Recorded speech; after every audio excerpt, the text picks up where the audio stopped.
¿Sabías que según la ONU y otros organismos internacionales, el lavado de activos alcanza aproximadamente 3% del Producto Interno Bruto mundial? Para entenderlo mejor, es como decir que de cada 100 pesos en la economía, 3 pesos son de lavado de activos. ¿Sabías que en Colombia existe un museo del lavado de activos y la corrupción? ¿Qué pensarías si te dijera que ese museo se creó con el objetivo de combatir precisamente esos delitos? ¿Te gustaría conocer parte de ese museo y aprender cómo evitar el relacionamiento con grupos delictivos? Yo soy Alberto Lozano, director del Museo Antilavado de Activos y contra la Corrupción de Infolab, y hoy te mostraré algunos elementos muy interesantes de nuestra colección. Te doy la bienvenida al Museo Antilavado de Activos contra la financiación del terrorismo y la corrupción. Este es un museo único en su clase en América Latina. Fue creado por nuestra firma Infolab en el año 2010 y hoy compartimos con todos ustedes algunos de los objetos más importantes de esta colección. Este es un espacio de aprendizaje diferente que tiene como objetivo brindarte herramientas y conocimientos a través de hoy 3 objetos originales de la historia del crimen en nuestro continente y en el mundo. Estos objetos te ayudarán a comprender que estos fenómenos son reales y pueden tener gran impacto para la compañía y para tu vida. Desde tu rol puedes aportar mucho para la protección de la organización en la cual trabajas y la construcción de un mundo mejor, un mundo donde el desarrollo sea para todos. Te invitamos a activar tus sentidos para disfrutar y aprender con esta experiencia. Recuerda que Grupo Nutresa ha implementado un sistema que lo protege de ser utilizado para la materialización de estos riesgos, pero el sistema cuenta contigo.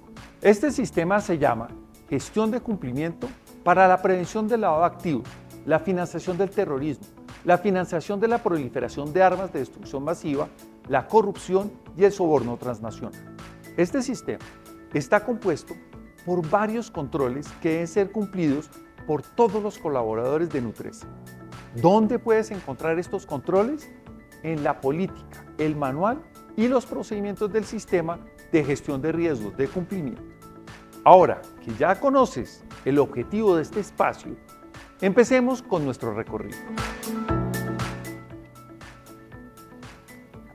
Tengo en mis manos un reloj que perteneció a alias Raúl Reyes, uno de los principales jefes de las Fuerzas Armadas Revolucionarias de Colombia, FARC.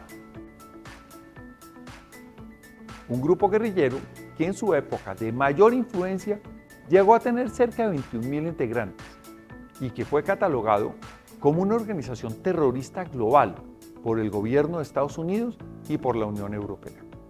Este reloj fue incautado por el Ejército de Colombia en marzo del 2008, en el marco de la Operación Fénix, un bombardeo y ataque militar que permitió dar de baja a este comandante guerrillero. Por su parte, este es un identificador dactilar. A través de uno de estos artefactos, los militares lograron identificar plenamente a alias Raúl Reyes. Lo que vino después es lo que hace interesante este objeto. Resulta que en un principio se pensó que el reloj era un Rolex original y que tenía un elevado costo. Debido a eso, el reloj fue trasladado a Bogotá e inclusive estuvo almacenado y custodiado en las bóvedas del Banco de la República, unas bóvedas de alta seguridad. Días después, fue evaluado por varios peritos, quienes concluyeron que el reloj no era original, no tenía incrustaciones de oro y su único valor consistía en haber pertenecido a un jefe guerrillero. Posteriormente, este reloj y otros elementos de las FARC fueron cobijados con la famosa medida de extinción de dominio. Recordemos que la extinción de dominio es una acción de tipo real que busca quitarle los bienes a los grupos delictivos para luego darles un uso legal. Pues bien, el reloj fue subastado por el gobierno de Colombia y nosotros lo compramos con el propósito de traerlo a nuestro museo para generar conciencia en el público sobre la realidad del delito. Además, nos permite mostrarte cómo un objeto perteneciente a un grupo ilegal después puede convertirse en un objeto lícito. Lo mismo puede ocurrir en sentido inverso. Un objeto lícito puede transformarse en un elemento ilegal si no se toman los controles necesarios para gestionar el riesgo. Además, así como los militares utilizaron un identificador de huellas para establecer la identidad del jefe guerrillero, Grupo Nutresa cuenta también con una serie de procedimientos y mecanismos diseñados para conocer e identificar plenamente a todos los proveedores, clientes, colaboradores y asociados con los que nos relacionamos, con el propósito de proteger a la compañía y al grupo de posibles vínculos irregulares. El cumplimiento de estos controles es fundamental para prevenir que a las compañías de Nutresa lleguen objetos o recursos ilegales como este reloj. Esta grabadora y estos micrófonos datan de principios de los años 70. Y estos modelos fueron utilizados en el caso del presidente Richard Nixon de los Estados Unidos. Algunos de los delincuentes que participaron en esta operación los utilizaron para espiar y grabar reuniones de los opositores del gobierno. Este caso se conoció como Watergate, debido a que ese era el nombre del edificio en que se llevaban a cabo las reuniones de la oposición. La situación se dio a conocer gracias a denuncias anónimas y a las investigaciones realizadas por el famoso periódico The Washington Post. Fue tal el impacto de ese escándalo que Nixon tuvo que renunciar a su cargo en agosto de 1974 y hasta la fecha ha sido el único presidente en la historia de Estados Unidos que ha presentado su renuncia. Este y otros casos a nivel mundial nos enseñan que los delincuentes actúan en las sombras, hacen enormes esfuerzos para evitar ser detectados y tratan de cubrir sus huellas. Por esa razón, todos nosotros debemos estar alerta para evitar que situaciones como estas ocurran y afecten a nuestras organizaciones. Estos artefactos nos permiten visibilizar el fenómeno del abuso del poder, en este caso por parte de los funcionarios públicos, y eso puede transformarse en corrupción.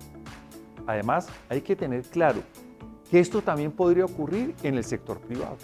La corrupción es realmente una descripción genérica que se utiliza para agrupar un conjunto de delitos, entre ellos cohecho, concusión, peculado, abuso de autoridad y tráfico de influencias, entre otros. Debido a eso, a nivel mundial se exige a los países y a las organizaciones diseñar e implementar sistemas anticorrupción, con controles para aquellos clientes, proveedores, colaboradores o accionistas que tengan la calidad de personas expuestas políticamente, o PEPs. Básicamente, un PEP es una persona que ocupa un cargo público de alto nivel o que administra o maneja recursos públicos. Para el caso de nuestro ejemplo, el presidente Richard Nixon era una persona expuesta políticamente, un PEP, debido a que ocupaba el más alto cargo de dirigencia en su país. En Nutresa, las personas expuestas políticamente tienen un tratamiento diferenciado, con controles más estrictos, que son ejecutados entre el oficial de cumplimiento de la compañía y el área de gestión de riesgos de cumplimiento de servicios de Nutresa. Estos controles son exigidos por la ley y se basan en los principios de la Ley de Prácticas Corruptas en el Extranjero de Estados Unidos, también conocida como la FCPA o la FCPA. Para el caso de Nutresa, todos los colaboradores deben consultar la política y el manual de gestión de riesgos de cumplimiento, en los cuales se establecen los controles de aplicación obligatoria por parte de las diferentes áreas y unidades de negocio. Después de todo, el caso Watergate nos enseña que la lucha contra estos fenómenos delictivos no es una tarea exclusiva de las autoridades, sino que todos tenemos el deber de prevenir y controlar estos riesgos a través del cumplimiento de los lineamientos establecidos en Nutresa. ¿Alguna vez han escuchado la frase "más perdido que el hijo de Lindbergh"? Esta frase se hizo famosa en los Estados Unidos después de los años 30, luego de que un grupo de delincuentes secuestrara al hijo de Charles Lindbergh, un famoso aviador que alcanzó la fama al convertirse en el primer piloto en cruzar el Océano Atlántico en un vuelo sin escalas y en solitario. Los captores pidieron el pago de un rescate para liberar al menor, que por aquel entonces tenía tan solo 20 meses de edad. Lindbergh accedió a desembolsar el dinero. Sin embargo, antes de hacer la entrega, las autoridades de Estados Unidos le pidieron que anotara el número de serie de los billetes y así lo hizo. A pesar de cumplir con el pago, los secuestradores nunca cumplieron su palabra y por el contrario, el niño fue hallado muerto algunos días después. El caso conmocionó a la sociedad estadounidense y del mundo entero, pues era una persona muy famosa, que él tenía la simpatía de todos y se generó una presión para capturar y judicializar a los responsables. Una de las medidas que tomaron las autoridades fue publicar los seriales, los números de serie de los billetes en varios medios de comunicación, en afiches, estaban en todas partes. Esto con el propósito de pedir a los ciudadanos que reportaran cualquier hallazgo o transacción de alguno de estos billetes. Uno de los medios en los que se publicó esta información fue el periódico Herald Tribune. Tengo en mis manos uno de los ejemplares originales de 1932 y aquí pueden ver claramente los números. La situación de un giro dramático, cuando la persona que atendía una estación de gasolina identificó uno de los billetes reportados. Lo había recibido de un cliente. Esto permitió que se diera la información, se anotara la placa del vehículo y esto le permitió a las autoridades empezar su investigación y capturar. Este famoso caso y este periódico nos enseñan que, así como el operario de la estación de gasolina, cualquiera de nosotros puede ser un elemento clave para detectar situaciones irregulares y solucionar este tipo de crímenes. No necesitamos ser agente de la ley, ni fiscal, ni juez. Solamente tenemos que cumplir con los controles establecidos en los manuales y reportar oportunamente al oficial de cumplimiento cualquier hallazgo que veamos. A lo largo del mundo encontramos museos que fueron diseñados para hacer memoria y en muchos casos para evitar que se repitan las historias nefastas que han afectado a la humanidad. Hoy tuvimos la oportunidad de conocer parte de la colección del Museo Antilavado de Activos y contra la Corrupción de Infolart. Vimos cómo existen objetos ilícitos que pueden volverse legales a través de la acción de extinción de dominio.